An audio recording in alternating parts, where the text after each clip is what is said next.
Buonasera cari amiche e cari amici di FVG da scoprire, 11ª puntata, questa volta facciamo una passeggiata, un giro, un tour sulla pedemontana pordenonese. Andremo incontro ai deltaplanisti che nel prossimo mese di luglio parteciperanno al campionato mondiale della specialità. Vedremo dove si lanciano, dove atterrano, ma andremo anche sui laghi di Tramonti, sul lago di Tramonti, il lago di Redona, che è tra Tramonti di sotto e Tramonti di sopra, prima del passo Rest. Raggiungeremo anche una frazione piccola, Muina, che si raggiunge solamente attraverso un ponte quasi tipo tibetano sospeso sul lago, che è un lago artificiale, e vedrete che sarà bello da vedere.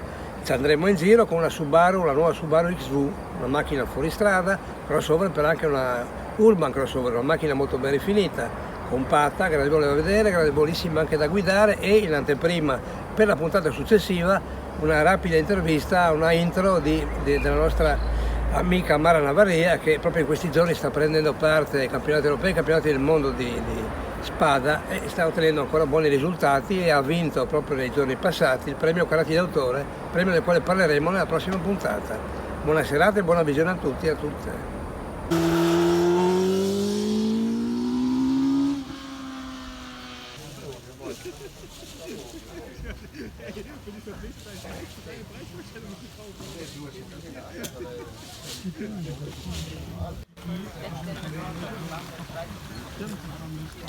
Dachte der Timo, wir müssen das extra Bier.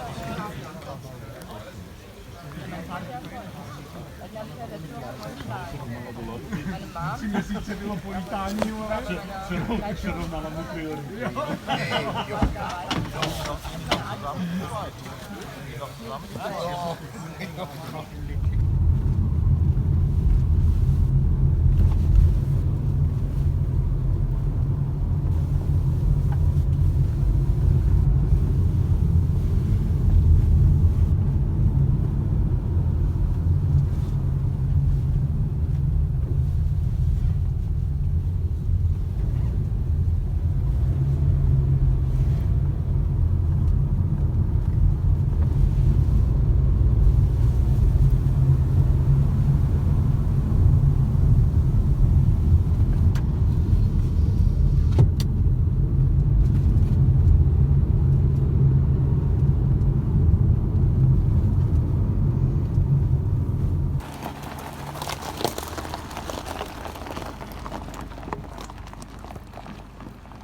Di Riviera si dovrebbe parlare di pesce di valle, va bene?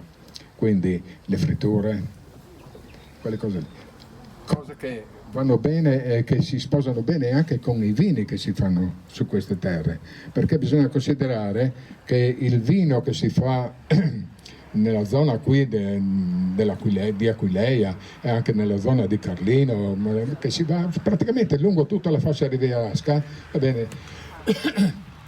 Una volta era foresta primordiale, poi le sta sboscato, era una mezza palude, no? E di conseguenza poi è stato bonificato. Questi terreni sono ricchi di sali minerali che i terreni dell'entroterra e anche quelli che sono più vocati alla vigna come le grave e la collina, va bene, non hanno. E i vini che si producono qua si sposano da Dio con il pesce di valle, con il mare, diciamo. Questo è perché la sapidità che hanno, la rotondità, ti dona un quid in più. Ecco, dopo io adesso vivo a Corno del Rosazzo e di conseguenza parlare di vino là trovo le barricate se parlo male di loro, però io non è che io amo molto i vini tanto prepotenti, no? Il vino deve essere piacevole, poi noi altri sforlanza, manco che dalle metà gli piace il vino beverino, che bisogna berlo, se viene buttarlo via. No, ecco, capite? Ecco.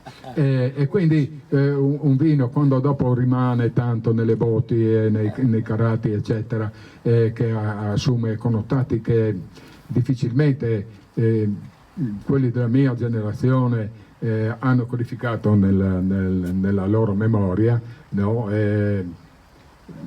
Non ti piace quasi più, no? Ecco, io dico sì, è un gran vino, ha grandi pregi e questo e quell'altro, però sì, se io non bevo ma col due tais non mi dai, vuol dire che non va bene.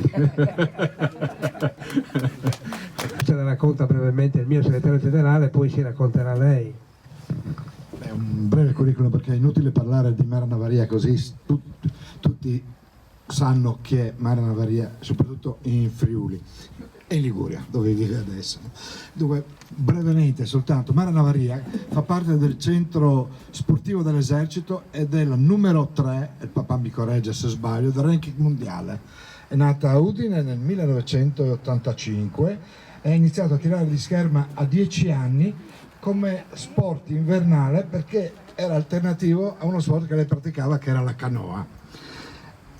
Da quella volta non ha più smesso di tirare di scherma ed è diventata chiaramente quello che è diventata, ottenendo una serie di successi personali e di squadra. Lo scorso anno, a 33 anni, ha vinto la Coppa del Mondo e i mondiali di spada in Cina. Solo recentemente, a maggio, in Colombia, ha vinto la medaglia d'argento nella Coppa del Mondo del Grand Prix di Cali. Questo è un percorso di avvicinamento ai mondiali che si terranno a Tokyo. Adesso lei vive a Rapallo, in provincia di Genova, con suo marito Andrea Lococo, preparatore atletico, e ha un figlio che si chiama Samuele, e poi si allena con il maestro Roberto Cirillo. In questo periodo è impegnata anche nelle gare per la qualificazione, appunto come quella ultima che ha fatto in Colombia, e che le Olimpiadi si terranno a Tokyo il prossimo anno. È laureata con una laurea specialistica in scienze motorie e ha fatto una tesi di attività fisica adattata dal titolo Attività fisica prima, durante e post la gravidanza. Questa è una sintesi, proprio sintesi di quello che è Navaria. A chi consegniamo il premio? A lei, ma intanto verrà a raccontarsi. Presenta. Adesso viene qua un applauso. Adesso vorrei solo che mi perdonasse per l'omissione. Buonasera a tutti e ringrazio Carlo Morandini per questo invito e tutte le associazioni che mi hanno sostenuto per questo riconoscimento e premio che sono orgogliosa di ricevere qua da qui lei oggi. E io parto lunedì per l'Europeo si terrà a Düsseldorf, l'Europeo, e a luglio avremo il Mondiale nuovamente, e queste due gare qui, come la gara di Cali e di Dubai, dove abbiamo fatto bronzo a squadre, sono valide per la qualificazione alle Olimpiadi di Tokyo. Io non sono stata a Rio perché con la squadra non ci siamo qualificati, ho partecipato alle Olimpiadi di Londra nel 2012 e dopo non aver raggiunto l'obiettivo di una medaglia, io e mio marito abbiamo deciso, eravamo già sposati da un paio d'anni, di diventare genitori, quindi ho messo un attimo in stand-by la mia attività e il mio lavoro e sono diventata mamma. Diventare mamma per me è stato veramente importante dal punto di vista sia di umano, di lavoro, di obiettivi, diciamo a 360 gradi. Mi ha dato una nuova forza ed energia che tutt'oggi io riesco a portare nella mia pedana, che è il mio mondo dietro la maschera, dove riesco ad esprimermi, riesco a trovare soluzioni in un tempo brevissimo nonostante la mia età. Mi sto allenando, sto dedicando forse meno tempo di una volta all'allenamento, ma è molto specifico, preciso, faccio degli allenamenti innovativi, lavoro in apnea, lavoro col diaframma, ho cambiato, più che altro cambiato, è venuto a mancare il mio tecnico nel 2015 e mi sono trovata a un bivio e ho dovuto scegliere se continuare a fare l'attività. Vivevo a Roma, io purtroppo sono andata via dal Friuli quando avevo 20 anni, quindi già troppo tempo. Da Roma mi sono spostata, mi sono messa in gioco insieme alla mia famiglia, vivo a Rapallo. ok, la qualità della vita è buona perché è un paesino piccolo e la Liguria è molto simile al Friuli, però mettersi in discussione, essere sempre umili, dare sempre il massimo, impegnandosi ogni giorno. Forse questa è la mia ricetta per aver raggiunto il tetto del mondo. Infatti l'anno scorso io, forse sarà l'anno più bello, ho vinto mondiale, Coppa del Mondo e sono stata veramente là in alto. Adesso sono numero 3 del ranking mondiale, non è che mi difendo male. Il mio obiettivo è Tokyo e spero di arrivarci nel migliore dei modi, e queste gare di avvicinamento sia utili per scoprirsi, ma anche per tenere e migliorarsi e per portare il prossimo anno delle nuove stoccate, delle nuove tecniche, anche perché comunque io credo molto nell'innovazione, però alla fine io sono qui perché, casualità un po', sono a ricaricarmi, perché mi piace tornare in Friuli, tornare a casa prima di partire per gli eventi importanti. Ma ce ne sono diversi per vari motivi, quelli un pochettino più prestigiosi o quelli più dal valore umano un po' più importante. Ho vinto una gara di Coppa del Mondo 2 giorni dopo la scomparsa del mio maestro, ero a Doha e non sapevo se partire o non partire, che cosa dovevo fare.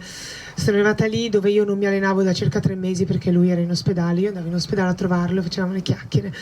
Nel frattempo stavo scrivendo la tesi alla triennale, quindi è stato un periodo veramente strano, e vincere quella gara lì è stato un regalo bello, un regalo per cui ho una riconoscenza nel mondo della scherma che va al di là del lato tecnico e dal lato proprio schermistico pure come atleta, ma dal punto di vista umano sono tuttora riconosciuta per quella gara. In questo caso qua dicevo, portare delle innovazioni, no?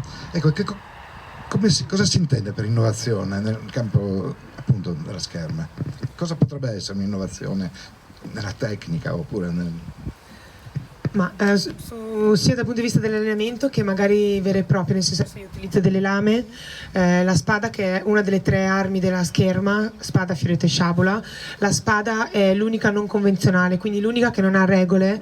Il bersaglio è dalla testa ai piedi, quindi è tutto bersaglio, e non ci sono regole di attacco o di difesa, quindi se si colpisce, si porta la stoccata, è punto. Se è doppio è un punto a testa, quindi anche molto intuitivo da seguire, diciamo, sia al pubblico, a chiunque, sì. E non ci vuole un occhio, diciamo, esperto come nel fioretto, che magari il bersaglio è molto più piccolo, forse leggermente più veloce, e si portano i colpi non solo di punta ma anche di fuetto, e invece la sciabola è di taglio, controtaglio e di punta. Ma diciamo, al di là delle lame, al di là dei tessuti tecnici, io vengo da pomeriggio, oggi per il primo pomeriggio mi sono allenata a Montegrotto a Y-40, c'è questa piscina più profonda al mondo, 40 metri, ma l'innovazione sta che è acqua termale, quindi ci si può stare dentro 2 ore, invece in mare dopo mezz'ora si va in crisi.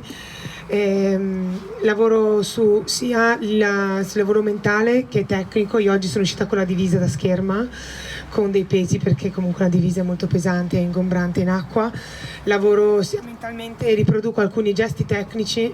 Noi abbiamo pochissimi secondi per trovare soluzioni a quello che sta facendo l'avversaria, quindi a cercare in brevissimo tempo e in situazioni di disagio, perché stare sott'acqua a 10 metri bastano, anche 5, dove l'acqua dopo un po' inizia a stringerti, dove se inizi a avere paura, guardi giù, è buio, inizi a avere fame d'aria.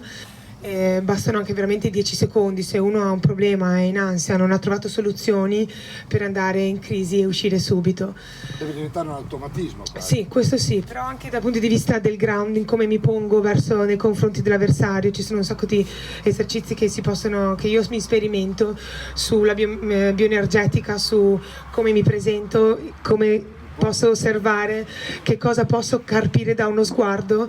Questo sicuramente mi fa sentire più grande del mio avversario, o io riesco a immaginarmi in qualche modo e riesco a essere più malleabile possibile in base al tipo di avversario che ho davanti. Psicologica, mentale. Psicologica, tecnica, e per quanto riguarda poi i materiali sicuramente si può sempre cercare di migliorare, di migliorarsi. Grazie. Comunque tu vai oltre, perché